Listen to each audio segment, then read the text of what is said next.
Hi Alex, massive congratulations on signing a new contract tonight.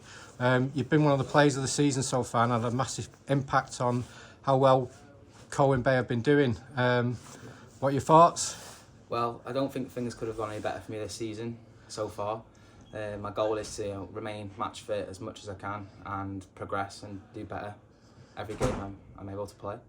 You've been doing really well. I mean, some of the goals you scored and some of the performances you put in, been tremendous. As a defender, it's nice to contribute to goals and assists. I feel like this season I've adapted well, changed position this season, and I feel like I contribute more to the team now, and I'm really enjoying my football at the Bay. Yeah, we've got a big second half of the season coming up.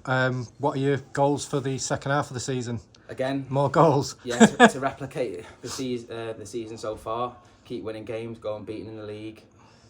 Take game by game, but you know we don't become complacent and we keep our standards high, and that's what Evo drills into us every week in, week out, is to win every game we can. Again, congratulations, you really deserve it. Well done, and good luck for Friday night. Cheers, thanks. Thank you.